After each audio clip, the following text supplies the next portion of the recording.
Ladies and gentlemen, welcome to Zoom into Wine. It's time for the show and your host, Ian Blackburn. Good evening. It's Wednesday night, 7 o'clock, time for Zoom into Wine. Thanks for joining us, everybody. Every week we get together right here at 7 o'clock to talk about some other region or grape variety or meet with experts. And this week is really special. We're talking about Rioja, and we've got some great wines for us to taste. We're going to learn a lot about this historic region. We've got an expert with us. Nina is with us. Hi, Nina. Hi all. Hi, Ian. How are you? Fantastic. Nina works with the region of Rioja and is here to help back me up in our presentation, give us some nice little factual background, some little color commentary, and let's get started. We've got some great wines to taste. I'm going to get right into the slideshow and make it happen. I don't know how many of you have been to Rioja, but it's an incredible place to visit. I highly recommend it. I love Spain in general, but you can't make a visit to Spain without including a trip to Rioja. It's just absolutely essential and a wonderful place to really get your wine on. 100 years, right, Nina? Yes, 100 years as an official wine region. When it achieved its status as a DO, you know, Spain has similar to Italy, which has, and France, France has AOCs, Italy has DOCs. Spain also has something similar. The official wine regions are DO, and in Rioja, it's been 100 years since it was Spain's first official wine region, Denominación de Origen. And it was also Spain's first DOCA, highest quality wine region, Denominación de Origen Calificada. But we're going to have to wait till 2091 to celebrate the 100th anniversary of that. So for right now, let's just celebrate the 100th. Okay. But just a word about this. Rioja has been making wine, and the famous bodegas, the wineries, have been in existence, at least almost everything that we're going to taste today, since the 1800s, the mid 1800s. That's really when Rioja entered what they call their modern region, their modern period. We would call a modern period the 1980s, the 1990s. No, for Rioja, their modern period was the 1850s, 1860s on. And this is when Rioja began to be known all around the world. But you know, it's been a wine region known for its wines for several hundred years. Yeah, and I think that's kind of the case with, you know, a lot of regions in Europe were really kind of established by the wine trade, the monasteries, the monks. They were making money making the wine from the vineyards for the church. And, you know, then the bottle shape started to take form and start to tell you where the wine was from. There's all types of stories, but the marketing of actual producers really was kind of later in wine's life. You know, Rioja was really important back in the 1500s, 1600s, okay. And they found their market at that time and really kind of solidified Rioja has a very important wine spot. And you know, Italy didn't get a DOC until what was that, 1969 or something like that. Yeah. So some regions took a little longer to organize. And we're going to learn a lot about Rioja tonight. We won't squeeze it all into the first wine before the Rosé, so we'll just cover a little bit of the basics here and start drinking. But we've got a lineup of great vintages here. There's some different there's bueno, muy bueno, or MB, and excellent. So very high quality vintages back for the last 25 years. Very dependable growing zone. This is a look at what is La Rioja, the area. The wine is called Rioja, but this is La Rioja, and it's a big growing zone. And then here's a list of the grape varieties. A lot of people don't realize that it's much more than just Tempranillo. In fact, recently Nina hosted a tasting for the trade where we were being introduced to just 100% Garnacha wines, and they were still called Rioja, but they were really magical. One of my favorite wines of the year, in fact. We'll be talking about that in a later tasting. But we've got the red grapes or the tintos, Tempranillo, Granacha, Graciano, Masuela, Materna Tinta, and then you've got the Blancos, which primarily we think of Viura, which is also synonymous for Macabeo. Mhm. And then you've got the Tempranillo Blanca and all the other Blancas, including a grape variety called Materna Blanca that is very historic and kind of making a little bit of a renaissance. And then you've got some other grape varieties that some of them might look familiar, like Sauvignon Blanc, Chardonnay, and Torrontés. So some interesting things to note that all those could be included. Yeah, can I just interject one thing? I think many people are surprised by all of the white grapes that are allowed to be produced in the region because Rioja has been known for hundreds of years as a red wine region, and still about 90% some odd of the wines it produces are red. Why all the whites? And why did they add Chardonnay and Sauvignon Blanc? Would we import Chardonnay from Rioja? No. The Chardonnay and the Sauvignon Blanc in particular, but especially the Chardonnay, was approved because it grows almost everywhere, right? You can grow Chardonnay successfully in many places, but Rioja approved a new sparkling wine. They've never had an approved sparkling wine. It's not a cava. They call it an espumoso. And so typically the Chardonnay has been planted recently in the past 5, 6, 7 years to supplement and add on to Viura and a couple of other grapes to produce a very sophisticated espumoso, a sparkling wine with the same aging and method as champagne.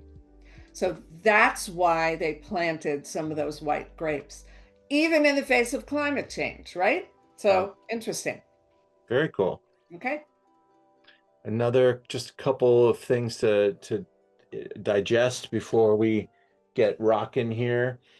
We've got different categories, and I think this is really one of the smarter, things that we can understand about Rioja is how they organize things. And they've got these categories, and they're time-based categories. So how long the wine must be at the winery and for how many months. It used to be a lot of time in wood. Now they kind of loosened it up so that wineries can decide themselves how much time in wood and how much time in the bottle. But even with this type of organization, the wineries still use this as kind of like a base. And some wineries go well beyond these requirements. But these minimum time requirements really add to the quality of the product. And we'll talk about each of these as we discover them, whether it's Crianza, Reserva, or Gran Reserva. I don't think we have anything that fits into the generic category, but maybe I. It's the Rosé. It's the Rosado and the Monopole. The wines 1 and 2 are in that, and it's a horrible word. We told them that generico is not a good word for export because it means plain and bland, in English. But it's a category that means young, fresh wines that have no oak, or this is the category that all the garagistas are using. All of the hip winemakers, all of the guys on the edge, everything new and up and coming, those wines are in this category. Well, if we say it with a cool Spanish accent, it sounds a lot better. Yes, it does. Generico, okay. but the purpose of this is, and Ian, I don't know if you have any bottles to show, but every single Rioja bottle has to have one of these labels by law. And all the bottles, if you see that, it looks like a holographic, a holographic label on there, if you could see on the screen. Every single, here, I'll go into my rah-rah about Rioja because it speaks to the quality and how they've been able to maintain the quality for 100 years. Every single bottle of Rioja is coded. It has its own, almost like its own SKU number, and it can be traced. So you know the origin of every single bottle of wine and where it's going out. And so of the millions of bottles that are produced, everything has to have a label. And it's all in one of these categories. And it was smart of them. And they color coded it when in 2008, this was a request from the EU, I think, so that when they export their wines to China or Greece or Russia, where the alphabet is not the same, right? The language is not the same. The color of the labels still means the same thing and is something that can be long-lived. Okay. Perfect. So again, we've got a lot to talk about with the region and the 100 years of the organization. Let's get into our first wine. This is our Muga Rosado. This is a Rosé from a very top house, the House of Muga in Haro. I picked this wine long ago to be a performer for us. Winemaker is also got the name Muga, and we'll see a picture of him in a little bit. But since 1932, the Muga family has been in Haro operating as Muga. They're one of the many Haro-based wineries that also make a lot of their own wood. They're coopers, and much of that was out of necessity, as for a long time, Spain and France weren't necessarily doing business together, and also they have a history of doing a lot of barrel repair as well as building new barrels. So the Muga, a lot of new wood is produced, and other wineries will see them not even make new barrels, but just continuously repair the old. And so this is something they do. And another thing to notice of the size of these estates, we're talking about pretty significant productions that are really world ambassadors for Rioja. They make way more wine than they can drink in Spain. And the population of Spain being muy poquito and the exports being huge.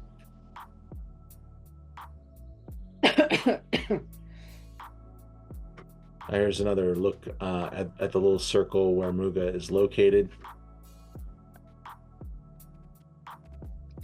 That's the if you saw, there was a little snow on the top of the mountains there, and yes, it does get cold because Rioja is in northeast Spain. It's not in the hot area, which is why it's able to produce wines of great quality and able to be aged. It's also along a very important river that allowed Rioja to get exported quite easily, being able to make it to the marketplaces, because Rioja, very landlocked, but with a great river that basically spans the entire country from east to west. So here's our look at our wine. 60% Grenache, co-fermented with Vera, the white grape variety. This wine is very crispy and fresh and delicate. I think you said gastronomic, Nina. Yeah, it's interesting you mentioned Provençal because the color is beautiful and like that kind of salmon-ish color, right? Although the people from Provence object to using fish terms to describe their wines, but yes, it's a beautiful color, and sorry, this style of wine, blending red and white grapes together and co-fermenting them, is not unique to Spain or unique to Rioja, but was a style that was done at least 100 years ago. They call it clarete. It's spelled claret, but it doesn't mean a claret like a red wine, like a Bordeaux wine. It means a different thing in Rioja, and exactly this. And the presence of the Viura, white grape blended in with a red grape at the same time stabilizes color and aromatics. And yeah, and this style, this Muga style is very well known and unique to them. And Viura is a really interesting grape variety, very resistant to oxidation, very long living. And the Grenache really plays, I think, there's obviously 60% in here, but I feel as I'm tasting this wine and feeling the wine, I really feel the Viura kind of carrying this down the line. A certain intensity, a spring action, a tightly wound coil that's very, very consistent with the Viura wines that I taste often and I love, and this is a really beautiful wine. Now, here's our slide definitions of Grenache and Viura. Of course, Garnacha or Grenache, same grape variety. It's the G and the GSMs of the world. It's the, very important grape. It's one of the most planted grape varieties on the planet, and really a common grape throughout Spain. And honestly, makes some of the most exciting wines in the wine world. Wines from, obviously Rioja, but also Châteauneuf-du-Pape, and some great wines. And whether you're in Australia or Paso Robles, Grenache or Garnacha is really important. Viura is still being discovered outside of Spain, but it is a really important wine throughout Spain and is the backbone of the cava industry when they make the sparkling wines from Macabeo. But Viura is the name of the grape variety inside of La Rioja. And we're about to taste two white wines, beautiful white wines made of Viura that express their, that are expressive in different ways. So, yeah. And different price points. Yeah, and it's not a grape that we know here. I'm sure somebody in California or Texas is growing Macabeo, but yeah, it's really a Spain thing. 92 points from James Suckling. I really think that orange zest, that kind of white peach, are really kind of key things to note here. And I think the wine's in really good shape. And in fact, the importer came to me. I had very good sales of Muga Rosado for much of the last 5 years. And they came to me with a pretty big opportunity to buy up the rest of the 2021. And I did so, not exactly expecting to still have it here in 2025. But we're down to our last, I think there's less than 40 bottles now on the website. But this wine is really at a significant savings. I was selling it all day long up around $21 to $22. We've cut that wine price in half to move through the remaining 2021. And for anybody that buys the wine tonight that's watching this Zoom, I'm going to give you 2 bottles for the price of 1 as an incentive. If you like the wine, how does $6.25 sound? Wow. That's going to be the price for the remaining, however many we have until it's sold out. So I just want to let you know that that's an opportunity I'm passing on to our Zoom audience tonight. And we should remember, I do think Rosé is a very good Thanksgiving wine and holiday wine. It's, like the hors d'oeuvres, the whatever. I think it works very well with, charcuterie boards. And I think this Muga would do very well, right? It's not as floral as others. It has that, like you said, that orange zest, that kind of white peach. Yeah, I think it would be beautiful for the holidays. So snap it up. Yeah, nice with Thanksgiving and anything else that you can put around the table. I definitely think the wine's in great shape. And remember, we pour these wines on Monday, we taste them on Wednesday, and this wine's still in wonderful position.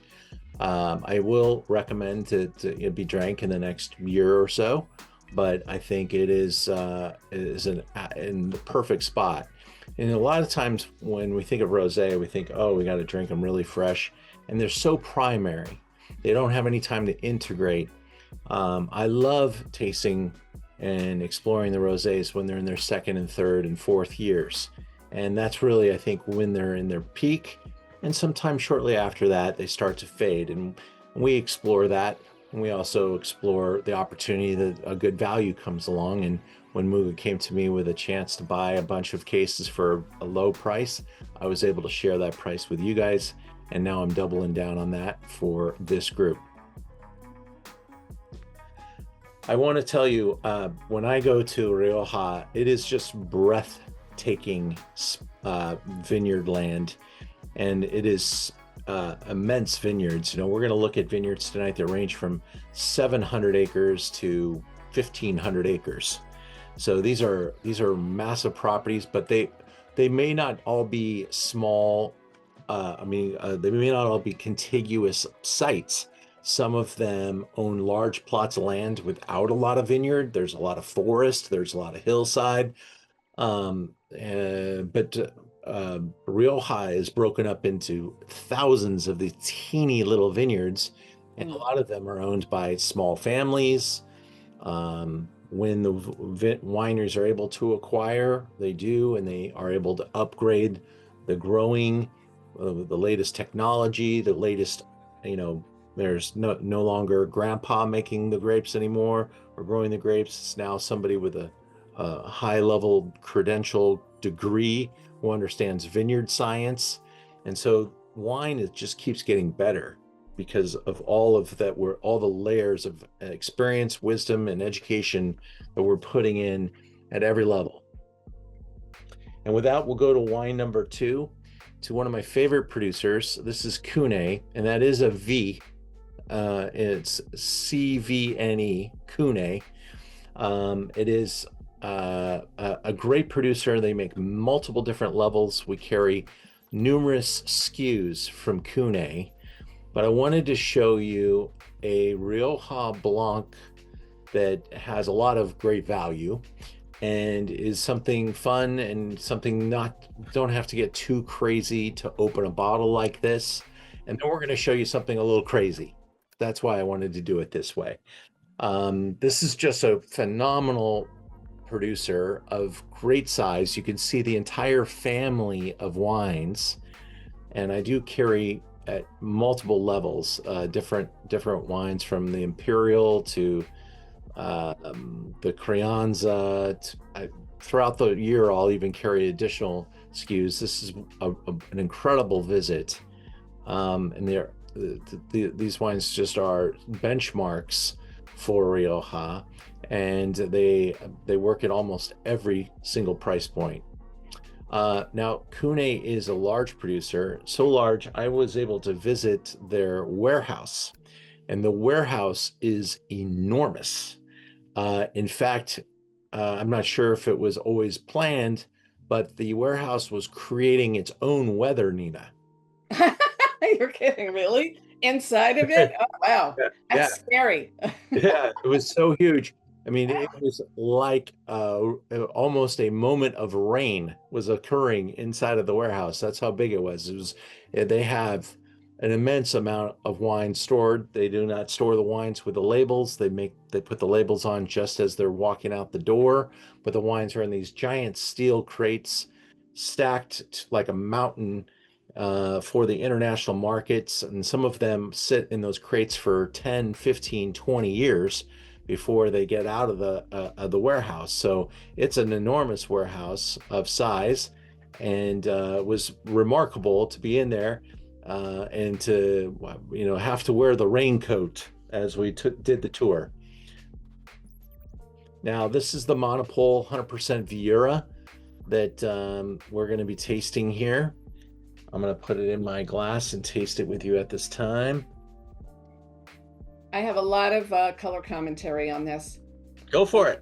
Am I allowed? Okay, first of all, this CVNE, even though the initials on the crest say CVNE, which stands for Compañía Vinícola del Norte de España, a very romantic brand name, the wine company of northern Spain. Okay, they themselves nicknamed their winery CVNE because they realized that when they wrote CVNE, people around the world were not understanding, and so they just gave in and they're like, we'll just call it CVNE because it looks like a U.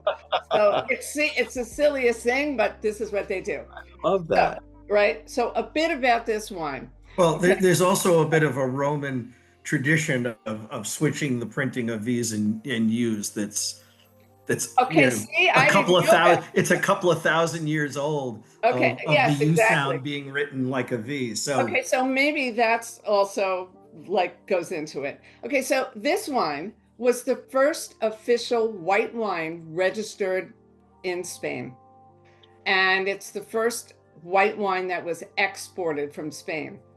And interesting because Rioja is a red wine region, but this is iconic.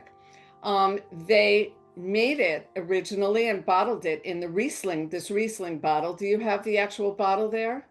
I do. So you can kind of show it in perspective. Yeah, the dark green Riesling bottle. Why? Because they wanted the wine, they made the wine to be in a style of the dry, refreshing German wines at the time, German white wines at the time, and which were bottled like, in these dark green bottles, these tall bottles, and they have kept that look. And so that's a little bit about that. But just to step back a little bit about the winery itself, like many of the wineries that we are tasting tonight, they are on their 5th generation in the family. That is really amazing. And the young woman who's in her mid-30s, who is the 5th generation of CVNE, describes their Gran Reserva as having aromas and a spirituality it smells like being in a cathedral. That's how she described it. That's how iconic it is. So we're not tasting the red wine tonight, the Gran Reserva tonight, not theirs, but there's just a lot of history and background and romance and tradition that goes along with this region. Here's a look at the Vieira grape variety. As we discussed, also known as Macabeo.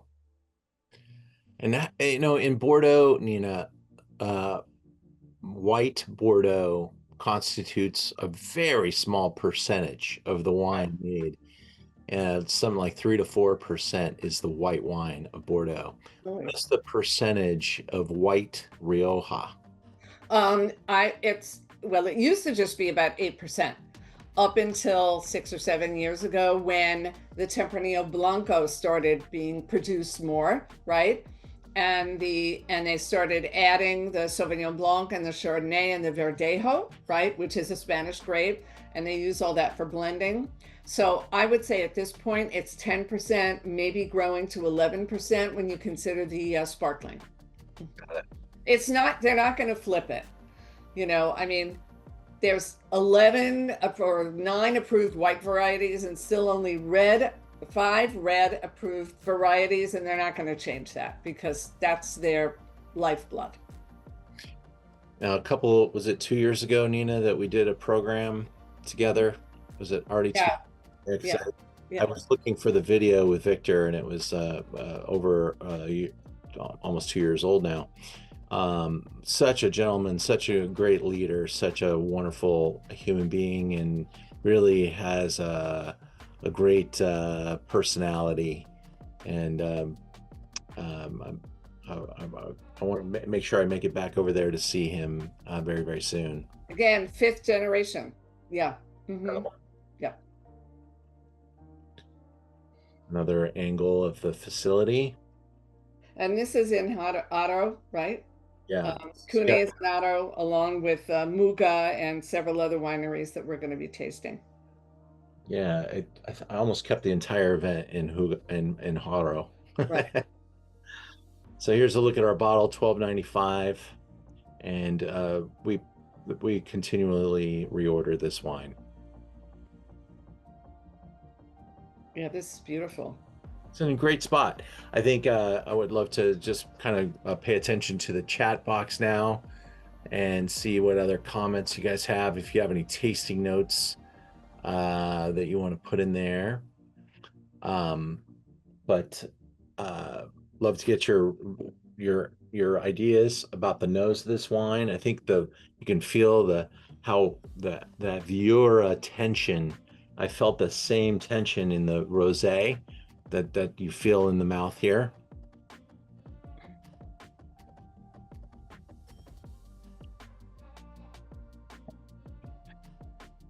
Firm, refreshing. The acidity's got a nice tail and leaves the mouth really refreshed. And it's a lot of fun just to pop open a bottle of this and to do so many different things. You don't have to take it too seriously. It's a low cost, but compared to a California wine at $12.95, there's a lot of personality in our CVNE Monopole. All right, we'll move into wine number 3 and keep moving along. I love to taste the extremes. And when you're tasting a wine of value, I want to show you something that I feel is one of the great wines of the world. Also just one of the great wines of Rioja, but also one of the great wines of the world. I love to show this blind in tastings of great Burgundy and other wines, just to kind of see if people even think about white Rioja being part of that mix. It is this is a wine that ages like forever and is often listed in the top 100 wines of the world. Yeah. This is from the house of Marques de Murrieta, founded in 1852, another 740-acre vineyard holding, also associated with the House of Roeder. Everything that Roeder has got beautiful aesthetic. They don't lack in resources, so they make sure everything looks absolutely spectacular. In fact, the gentleman who's running the property now comes from Bordeaux and comes from a historic family and has a great polish to himself as well. And I really love the entire operation, Marques de Murrieta. And he is the Marques. You think that these are just names on chateaus, but he is, I think you're talking about, I forgot his name. He's very handsome, right? Yeah. His grandmother owned the Pichon Lalonde. Yes. And he does hold the title of Marques de Murrieta. So he must be the 5th or 6th Marques de Murrieta, but yeah. This wine is so beautiful. Again, 100% Vieira, but this time we're also seeing the use of wood barrel and Capellania. Yeah, so this is a Reserva. So a white Reserva. Reservas, you remember those labels? Even Gran Reserva. It is? It says Gran Reserva? Yes, Gran Reserva. Wow, okay. So Gran Reservas must be aged for a minimum of, hello kitty, a minimum of 5 years before they're allowed to be released. So this is the 2018, right? And it's 2025. So this is about right? It was probably released, last year? Yeah, I picked this up about a year ago. Yeah. And I tend to buy this wine when it comes in because it's only in stock for a short period of time. It's allocated, yeah, and it's good that you got your allocation. It is stunning, and here's the thing about Rioja, and the whole reason that they have the labeling system, the Reservas, the Gran Reservas.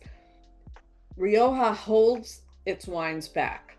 Okay, so they just released this 2018 a year ago. They're not in a rush to push it out. They don't need the money. They don't need you to buy the wine even before it's ready to drink in order to sustain the region. They hold the wines back until it's ready to drink. Does it not? But it also is possible that all of these wines can age for a much longer period of time. But they don't expect you to put the time into it to age before it's ready to drink. So this one is just spectacular. But honestly, Viura aged in wood has a very long life. I mean, another 5 years on this wine, 6 years, it's just going to turn into a little perfumey kind of thing. It'll be beautiful. But I think it's in its good place now. What do you think, Ian?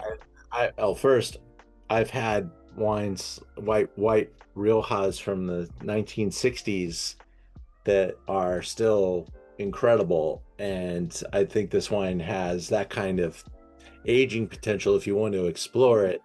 But what type of white wine is discussed when you talk about macadamia nuts and pine nuts and white sesame? I mean, that's just a really unique stack of aromatics. Mm-hmm. Yeah. I mean, when you pick up this wine and put it in the glass, it's like nothing else. And that's what I love about it. It's just so different and so great at the same time. It's massive, but it's also beautiful and really a performer.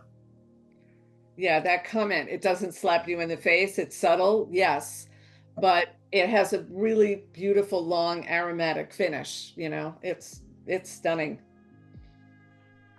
Let's see what others are saying here. Yeah, that was that Thomas. Thomas loves his European wines. I'm glad he likes this one.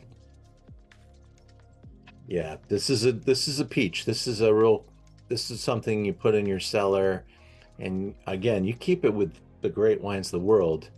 And this is just an absolutely stunning white. There are other great white Riojas, and there are other great Gran Reserva white Riojas, but probably none better. But they're all very, very, very good, right in the same bracket. I'm able to say better and worse, whereas Nina may not be able to say that because she works for the region. Right. Everything's my baby, and I'm not allowed to have like favorites, but this is really stunning. You bring this to the home of a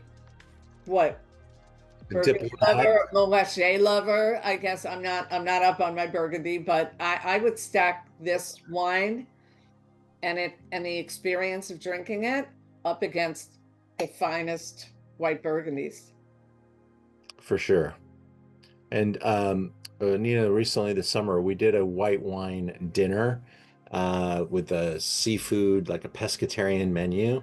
Mm. And we were trying to explore the greatest white wines of the world. And this wine was a huge hit with the crowd that was there. Right. We did it with, I think I saw somebody say coconut description, but there was a fried coconut shrimp. Oh, wow. Wow. Really rocked with this. Amazing. There was a question about the alcohol on this. I don't know. What is it?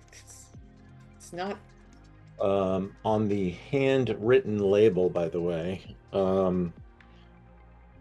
doesn't say on the front, but it tastes like 13.5 or something. It doesn't taste like it's 14. I don't know. It's pretty moderate. It does say 14 on the back label, but it does? Okay. Well, safety gauge. Yeah, but honestly, I think the wine is so well balanced that I think it's all integrated well. It's a stunning wine. Beautiful. Can't wait to have it with my fried chicken later. Seriously. There you go. I bought it. And at around $120 a bottle, when you start to line things up, that's like entry-level Burgundy. Yeah. And really, you know, this is one of the great wines of Spain. So a relative value. Beautiful. I'm getting a ton of floral in the nose right now. Yeah, it just keeps growing. Yeah, fried chicken and yeah. And I can still feel it unwinding in my mouth. It's just such a unique experience. I'm not sure everyone will love it as much as we do, but I think if you love wine, you look for things that kind of make you say, wow, I didn't expect that. And, ooh, that's interesting, because so many things are, you know, same. These things are really different. And I love that about it. Mm-hmm. Teresa, I'm glad you like it. Oh, you had it. Oh, that's what you were eating, Lisa. I saw you eating something at the beginning, the paella with it. Good for you for doing that. Awesome. We'll take a quick break here so you guys can enjoy the rest of that wine. I'm hosting a number of great trips in the coming year, and I want to call attention to them for a moment. November 15th, a day trip to Ojai. You can look at learnaboutwine.com and learn about that. I was just there on Sunday. We're going to go visit the vineyard in this picture. It's called Ojai Mountain, and it's on Sulphur Springs Mountain Ridge at 3,000 feet. It was planted along with Philip Katuri, one of the great vineyard consultants in the world. It is completely biodynamic, and they're making some really spectacular wines. They've got a very fancy Sonoma winemaking team. They take the fruit from Ojai up to Sonoma. There is not a winemaking facility at this location, but we will be able to taste the wines from their beautiful vista, looking out over that hill, that valley. It might be filled with fog. It might be just crystal clear like the day I was there. It's quite a spectacle, as all of the valleys around them are held in a land trust and completely off limits to construction, and they're raw, and it's rugged, and it's vast, and it's very raw land out there, and super special. So the family that bought this property knew that there was nothing else going up around them in their view, and it's like a view in infinity. Just an incredible spot. So that's my Ojai trip. We'll go to a couple of wineries, a great restaurant before we go up here to Ojai Mountain. My trip to Napa, we're going to be seeing the who's who of Whoville in Napa Valley, finishing off the trip with dinner at the French Laundry. Check out the website for all the details. It is no holds barred, which means that trip will be a very pricey weekend, but very special and very limited. February will bring Oregon, and our trip to Willamette. We'll stay in Portland at one of the great hotels in Portland, and we've got many of food adventure with some of the top producers in Oregon. We're going to be doing a trip in April to Sardinia, and we're going to finish that off with a couple of days in Corsica, focused on the blue zones. A lot of my wine trips, 2 to 3 wineries a day. Sardinia is more like 1 winery a day, and then maybe a cheese producer, and 1 winery a day, and maybe a place where they take care of the sheep and some of the types of lifestyle things that they do in Sardinia, really kind of slowing it down and really appreciating the island of Sardinia. We'll do a trip to Paris that will connect us to Champagne. The history of Champagne is fascinating, and we're going to start with a historical Champagne tour from Paris, and then head into Champagne and stay in Champagne for a couple of days with some great families.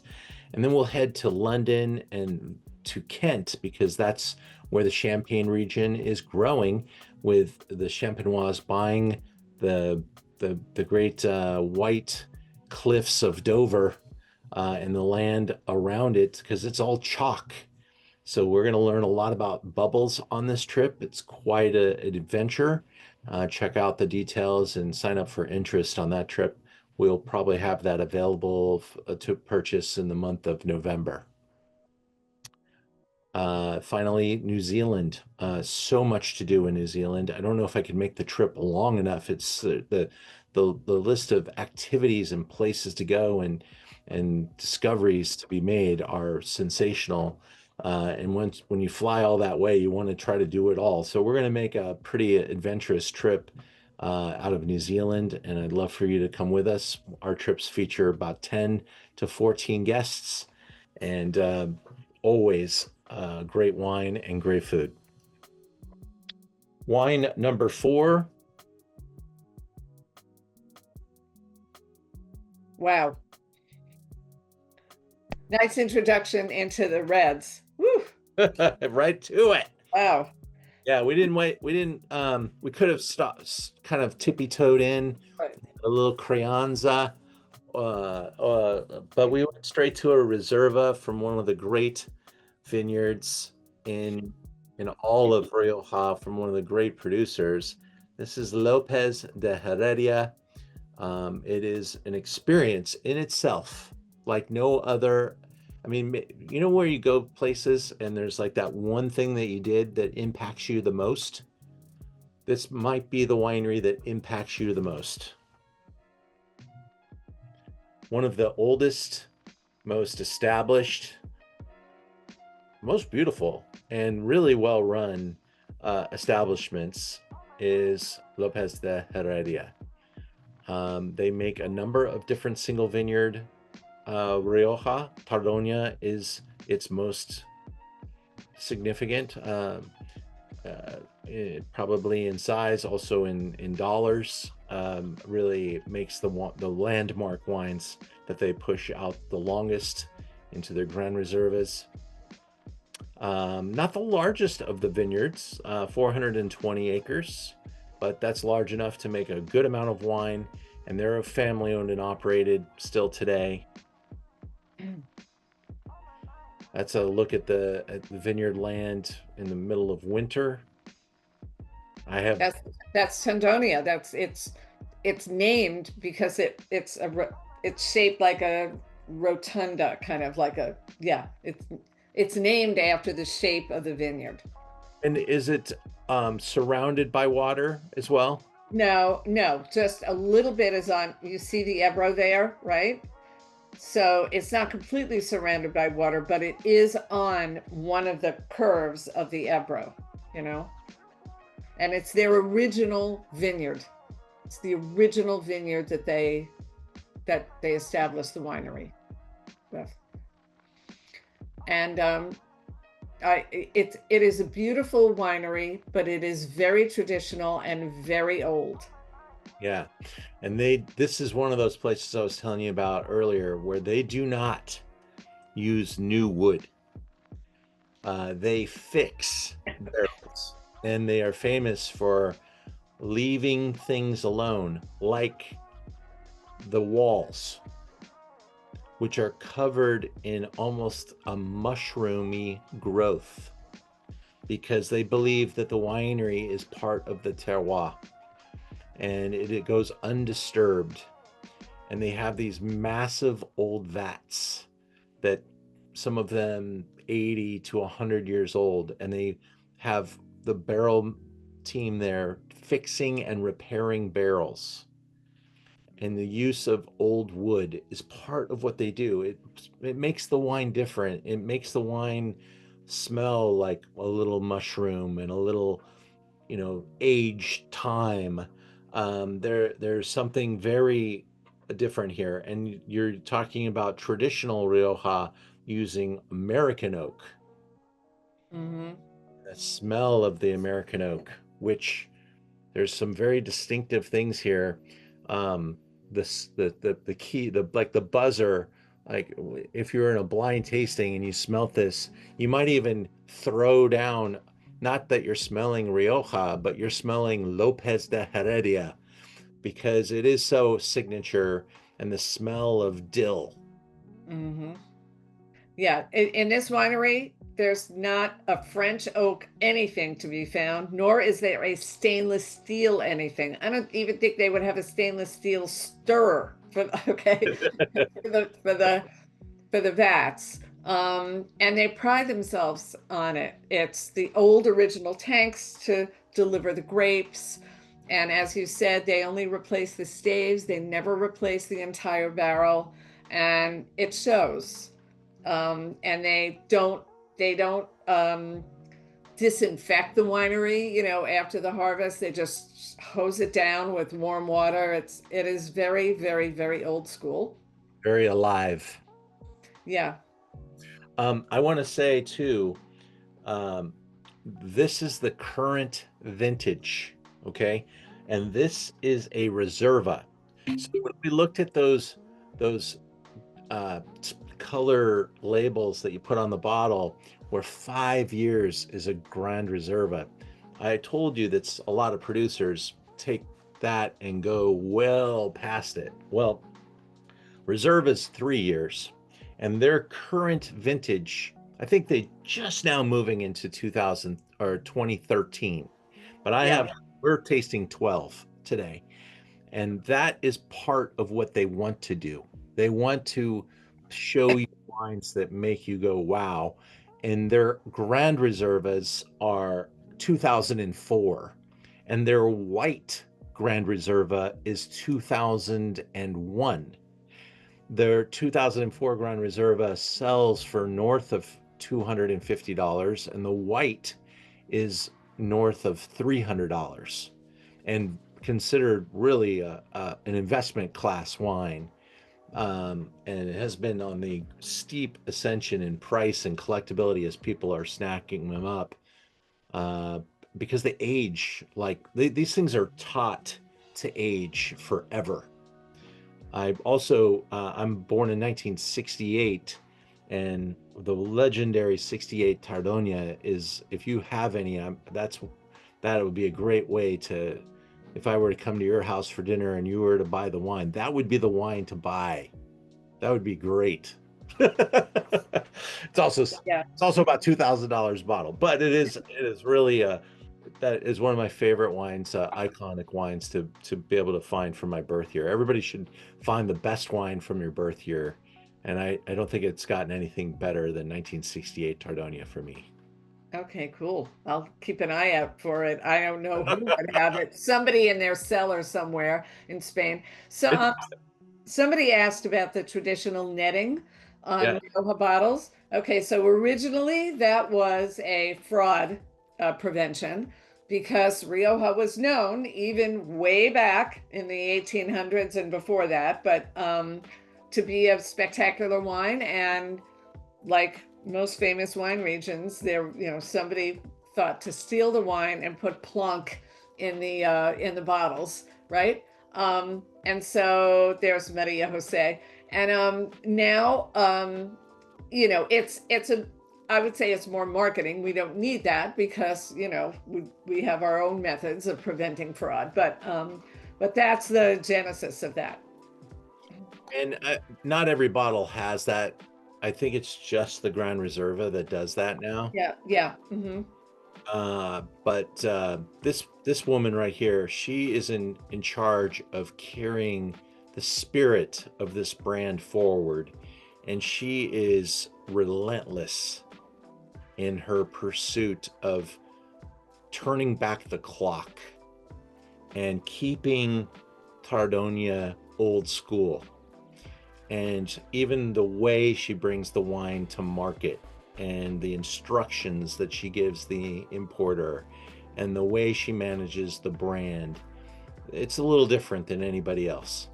And with that, it's great respect. I got to meet her when I visited the producer.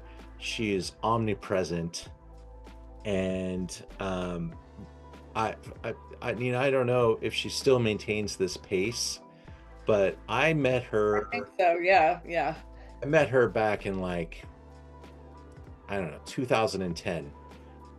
Every year I get a signed card from her.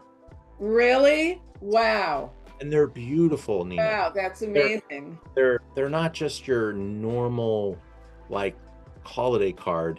They are custom made, graphically spectacular, you know, lithographs and just really done at the highest Wow. level. And she's really an impressive human being. And I carry a disproportionate amount of Tondonia wines if and when I can get them. Yeah. I, Yeah. you know, when they're offered to me, I say yes, and I figure out how to pay for them later. But they come and go. Right now we have a decent selection, but probably 6 or 7 wines from Tondonia in the house right now. So stick your nose in here, and this is classic Rioja, classic aged Rioja. Okay. I mean, Ian mentioned that, reservas only have to be aged for a total of 3 years. And really, technically, by law, only have to have 18 months or 2 years in barrel and an additional amount of time in bottle. That's not what these people do. These people, I think this Reserva probably has 5 or 7 years in barrel, right? As evidenced by the fact that we're tasting the 2012, and then an additional whatever, before they release it in the bottle. And their Gran Reservas are aged, I think, about 10 years. So yeah, this is classic Rioja. Also, I just have to point something out. When you taste this wine, do you notice that it's very savory?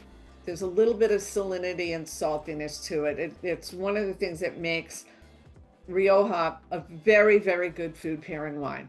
And to me, that is the nature of Tempranillo. In my experience, people ask what's the difference between Tempranillo and Pinot Noir or Cabernet or something. I would say Tempranillo is more a savory grape.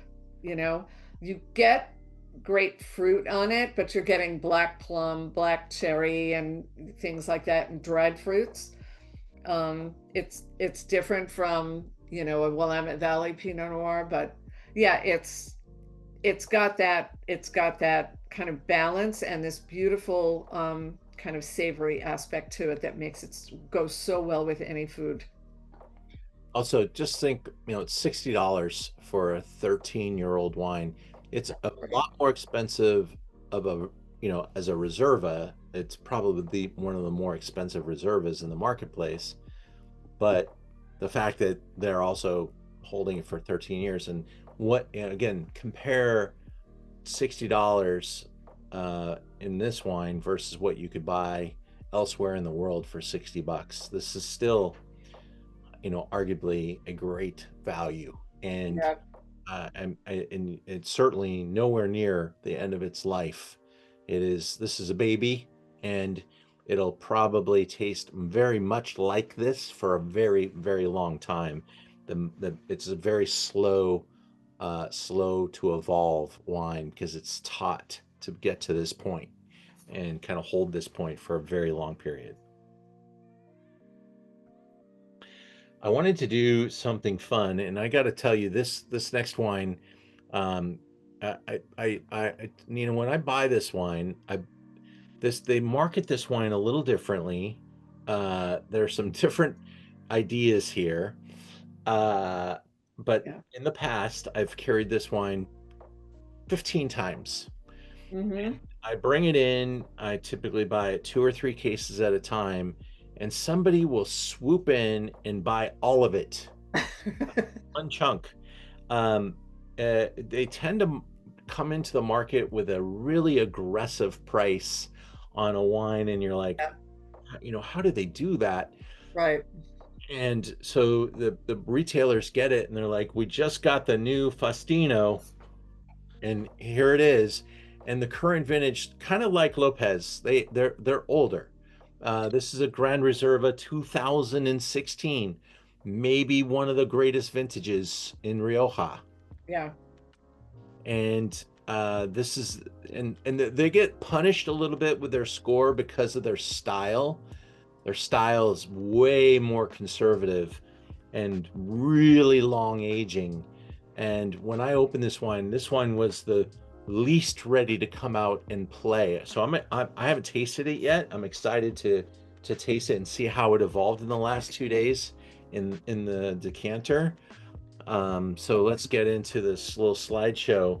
But that outside coating that's on the bottle, I think has some protective value that a lot of people discount. I remember when I was selling wine there, with Tattinger champagne, we made an artist champagne bottle that had literally a painting on the outside, and the way they put it on the bottle was with like almost like what you do with a car in wrapping the car. Right. Did Wow. this into the bottle, and it made the champagne age extremely slowly because there was no light penetration. And I think that Right. what's going on with this wine. Yes, exactly. And the bottle, yeah, so that coating, I mean, the original bottles were clouded, right, were shaded like that in the glass, but that's not sustainable in this modern world, okay? So they developed this process to add this special kind of outer layer coating. Faustino is one of the most exported and globally known Rioja wines in the world. And so you're right. Maybe sometimes it gets a little shade because of that, but it doesn't mean it's not equally as beautiful, and of merit. They're also like the aren't they, or if they're not the largest producer, they're at least the largest exporter, because the slide says that. Yes, It's yes. exporter of Gran Reserva. So this is kind of what they get to. You don't see a lot of their other wines out there as much as you see the Gran Reserva. Right. And this Faustino the First, okay, this is the wine that established them, and it's what they are most known for, right? Like Lopez de Heredia with the Vina Tondonia. And it just so happens that Faustino is a larger winery than Lopez de Heredia, right? But there is something about this wine that is different from the one we tasted before and different from the one that we will taste afterwards. And that has to do with where the grapes are grown. So Lopez de Heredia and La Rioja Alta, which will be the last wines, are wines made in the Rioja Alta region of Rioja. The Faustino, the vineyards come from the Rioja Alavesa region. So it's not that it's all that far away. It's not hundreds of miles away, but it's two very different soil types. Faustino is 100% calcareous limestone soil, right? The previous wines, the wines grown in Rioja Alta, will have a mix of ferrous clay and limestone, and they taste very different. So what I get from this middle wine, right, from the Faustino, is it usually plunks on my tongue a little different. It's a little silkier, right? It's perhaps a little bit smoother, maybe. Right, there we go. You got the soil map there, right? Yeah. Okay, so yeah, and if you take your little cursor and put it in Rioja Alavesa, to the right, this Ollón, yeah, that's where the Faustino is grown, okay? And limestone does something very interesting to Tempranillo. It makes it a little bit darker. So pick up the Lopez de Heredia, if you look at it in your glass and tilt it, and then look at the Faustino. The Faustino is usually a slightly deeper color. Well, yes, and it's a different vintage, obviously, right? But 3 years difference, 4 years difference. But that's what Rioja Alavesa wines will do. That is what the calcareous soils do to Tempranillo. Just gives them darker fruit, right? Rather than the redder fruit of Rioja Alta. And that's it. Just something I wanted to point out. It's just a different flavor difference, right? And a different blend. This is 100% Tempranillo. And the Lopez de Heredia was a blend of other grapes as well. Yeah. And there's something very elegant about this wine. It's got a a softer approach, a little bit more restrained. a little bit more, maybe even the alcohol might even be a slight click lower. What do you think? Is that possible? I don't know. You have a better palate than me. What does the bottle say? Yeah. It says 14, but I just think I that's don't know. probably These wines are very balanced between acid and alcohol, and then, I think, but yeah, there's there's a different, as iconic as Lopez is. The limestone gives it a different profile. If you look at Haro all the way to the left, the west, in Rioja Alta, you see that brown area, right? And you've got Aro, right? That's where Lopez de Heredia is, okay? So there's some limestone soils there, but there's a big influence of that red, that's ferrous clay, right? And that always lends, yeah, it's iron clay. It definitely lends a little bit of an iron blood-like kind of sanguine characteristic to the wine. So very different producers, but different locations. fascinating. And I love the difference too. It's not like every Rioja has the same Right. There really is a lot of texture, you know, the difference between them, the different stories, the different ideas. And I think that's really exciting for Rioja as well. And here's a look at the Tempranillo grape. Lots of tannin though. I can tell you this wine ages also really beautifully. And I'll be doing an event on Rioja in the end of November, and we'll be tasting the 1994 Grand Reserva from this producer. Wow. Tasting. Wow. I have wines from the 80s, and I have this producer from 1970 in my cellar as well. Wow.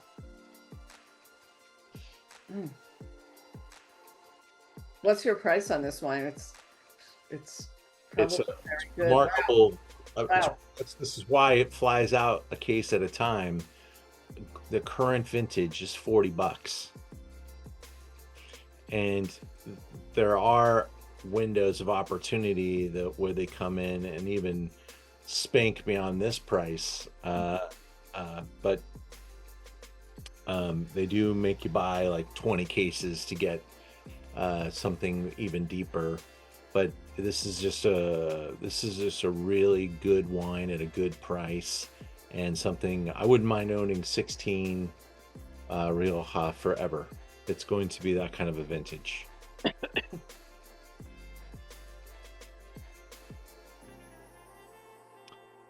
Our final sixth wine is just an absolute landmark wine, La Rioja Alta. We're going to taste their Gran Reserva, a special selection called 904.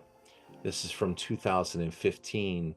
This was one of the top 100 wines of the world by multiple reviewers, 97 points, and just an iconic wine from a top house. I buy a lot of different La Rioja Alta productions, out to get a bunch more. In fact, Nina, Yeah. there were quite a few distributor moves in the last couple of months. This was one of them. Yeah, because they were with Goldens. Yeah. Find out where they went now. I think they're Skurnik. I think there was Skurnik. okay. So this house is about to get a call from me, and there's always something fascinating going on at La Rioja Alta. This is not only one of the older producers going back to 1890s, but they started as basically like a consortium, making wines with, was it 5 or 6 families, Nina? Yeah, families, right. Yep. And that's how they were able to pull their money together and to share their ideas and their networking potential, and it's still I think there's still that many families involved, right? They're still all together. Yeah, the originals. Yeah. Remember what you said before about, some of these vineyards have been owned by the same families or the same people for 5 and 6 generations. So just because the winery changed its name or whatever, adopted this name in 1941, they really started in 1890. And the reason that the 5 of them got together, think of it as like a negociant kind of thing. I mean, individually producing on their own, they had no power and no ability to get, their resources together, buy barrels and so forth. But, it's the same concept and it's just held. Yeah, this wine is unbelievable. Mm. Wow. Yeah, it's a great, they're also Haro based. Yep. Yep. Yep. Looks like Haro's still there from the Yep. top. Yep. Is that Lopez Heredia in the background? Yes, yeah. They're all on the same street in Aro. This one's 90 Tempranillo, 10 Graciano, and really has broad shoulders and big structure and chewiness, and you can really smell some of those unique characteristics like coffee, caramel, cinnamon blossom. That cedar, I totally get the cedar and the menthol. That mint, that's typical of older aged Rioja. The nose is a journey. I could get lost in there, and it has almost like a perfume, like a men's perfume type of a set of aromas. That would be the Graciano. Graciano is a variety that's really indigenous to Rioja. There's a little bit of it grown in Texas, but the purpose of Graciano in the traditional Rioja blend is to add acid and aroma. I mean, remember, if the tradition in Rioja is age your wines 10, 20, 30 years, if you want to maintain the aromatic intensity, you have to blend in grapes that do that, either retain color, uh, which is what Mazuelo does, and tannin, or the beautiful acid and aromatics, and that's Graciano. There's a fun little side story about Graciano, just to make everybody realize how important the grape is. Uh, a famous winemaker was walking through the vineyards in Paso Robles, and the winemaker said, "Oh, this is our Morvedra." And the famous winemaker looked down and he held the leaf in his hand. He goes, "This is not Morvedra." And he goes, "What are you talking about?" He goes, "This is Graciano." He goes, "No, it's Morvedra." He goes, "No, it's I Graciano." bought Morvedra. I thought it was Yeah. All of Paso right, really. thought they bought Morvedra. And I mean, there now some have gone and fixed it, but it was planted everywhere, and it's Graciano. And so instead of GSMs, they have GGMs, or GGSs in Paso. So it's a grape variety that's got a new Paso to it too. Wow. Yeah, it's this is just an enormous wine, and really love that nose. It definitely aspires for greatness as well. Wow. Very different. So different from the others, right? Yeah, it's a bold expression. It's $105 at this time. I do believe we are one of only a few places that still have some 15.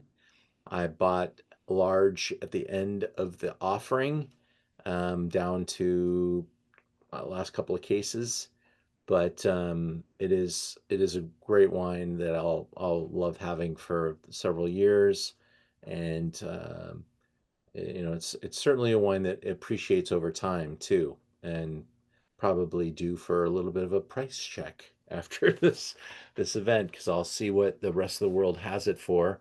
And at times you're able to, as a retailer, um, check your price up against the marketplace and make a few more dollars. Um, can I add something about this 2015 vintage and why I think this is a really good buy for what it is. So we talked about vintages, and at the beginning, uh, Ian had a slide that listed bueno, mi bueno, excelente, right, of the vintages. But Rioja is one of the only wine regions, maybe the only still wine region in the world, barring port, that declares its vintages and names its vintages. So the reason for this is so that the world knows, there it is, so that the world knows, um, how these wines age, and what to expect from them. Now, so if you have an excellent or a muy bueno year, right? I think both of those are kind of like interchangeable, very good and excellent. Um, what it means is across the board, all of the vineyards, um, the wines are suitable for aging, long aging. Okay, it doesn't mean that other wines from other years can't, but this is what they're declaring. That's the purpose of them declaring these vintages. So this is a very good year, right? The 2015 and the 2016 are muy bueno, very good, very good. And so they're a good investment to me. I'll just add that. It's just a thing in Rioja. And what it also means is, if you buy a Crianza, right, just a regular nice everyday wine from an excellent year, you could also hold on to that for a little bit. And the quality of the grapes is just really nonpareil. So that's why they name their vintages. Cool. I think Lisa Tess, you got your answers there. Perfect. Wendy Carlson. Yeah, I agree with you. It really is a wine. You don't even need to drink number 6. You could just sit and smell it. Yeah. Yeah, Thomas Lodi. There's a lot of Spanish varieties in Lodi that do very, very well. I'm getting all those really savory, like the tobacco and the leather on this La Rioja Alta. It's beautiful. Mm. Wow. Tremendous, tremendous. Any questions for our lovely guest, Nina? Thank you so much for all your input and Thanks. for sharing your expertise. It makes it great. If anybody has a question, you can come on and join us. This is your Zoom. I do have a question, Ian. Can you hear me? Yeah, go Yeah, for it. for the three red wines. By the way, everything was superb tonight. Thank you so much for that. The three red wines, I could really see where the Tondonia and what is this, Rioja Alta, right? I could see where those are going. I was a little bit more puzzled by the Faustino. I don't know if other people had that same impression. Was it because it just recently released, different style or something like that? But I didn't get a sense of being able to predict where it would be in 5 years or anything like that. I liked the wine, but I just didn't have the same sense of destiny for that one. And any comments would be great. I always have an opinion. They're free. The the I think the Faustino just kind of stylistically doesn't try to be as punctuated. I think it is a lot more of a I dare I don't know if they would appreciate me seeing feminine as a way to describe that wine, but I think it's certainly a more elegant expression of Tempranillo. And I think that, as Nina pointed out, the soils and everything, and that there's a singularity to it.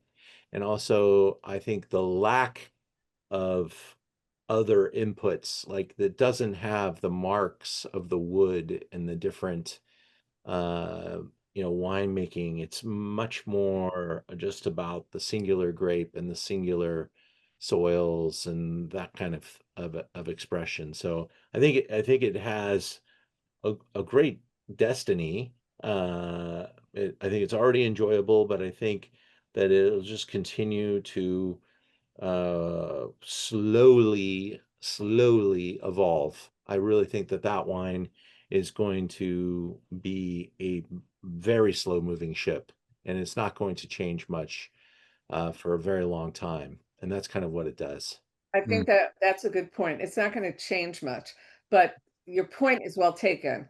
The Faustino is 100% Tempranillo. The other two wines are blends. And remember what I said about blend, like classic concept of blends. Blends allow you to age your wines longer or do more things because each grape adds its own element to it, right?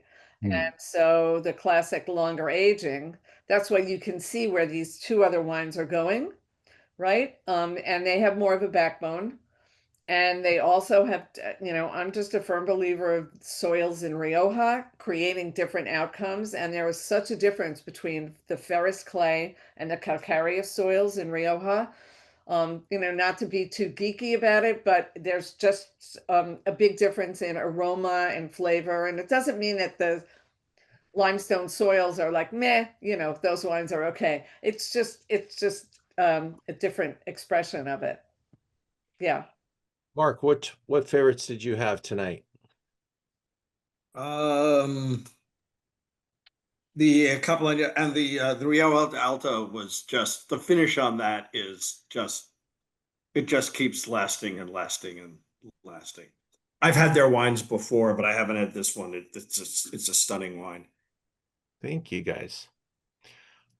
Just before we depart, want to make sure you know that next week we're doing a Zoom focused on natural wines. What are they? And exploring the category with a really great set of wines that I have purchased for the store. I get presented with a lot of them.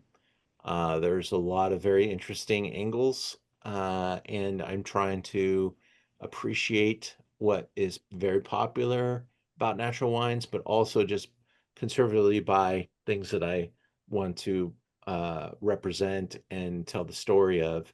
And I think we do a very good job next week. You're really going to enjoy a very unique lineup, and we'll talk about different container, different things that they're doing to natural wine or not doing to natural wine, and we'll explore the whole zone. Ian, Yeah. you talked about you say you'd been to Kune and so is there like I mean I've had more of their middle and upper wines, but obviously except when I'm in the UK where their cheaper wines show up and so, are they just really like cover all their bases? I mean, the number of different wines, especially if you count, is it Contino also? I mean, they've got a couple of other labels that are all them. I mean, it's a big portfolio for something that isn't a conglomerate. It's a Yeah. single company. It's not one of the big wine conglomerates. And they make different lineups with different through lines. The label stays the same throughout the through line, but they achieve different prices and different styles and different blends and different ideas, but universally, a very dependable producer at every level.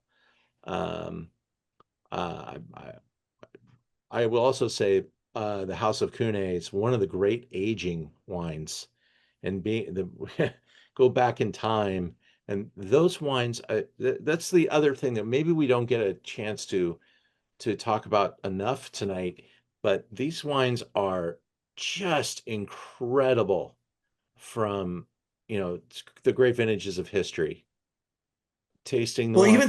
even their mid-priced wines, I've sometimes been like odd places like in bars that had old Kune wines that were not at the upper price point Well, and they they were 15 years old and they had not died, so I mean, Rioja is still, a slice of a price compared to some other wines of the world.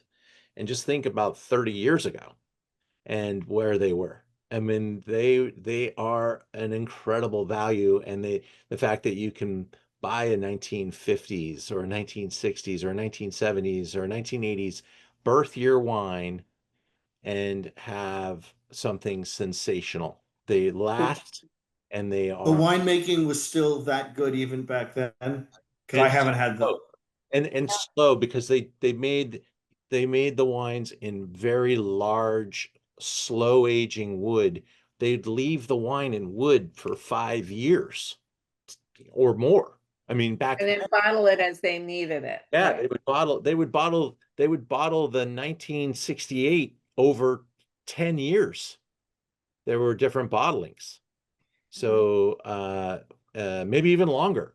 I mean, it was like that. It was crazy how they you'd hear about this one being a more recent bottling of the 82. What?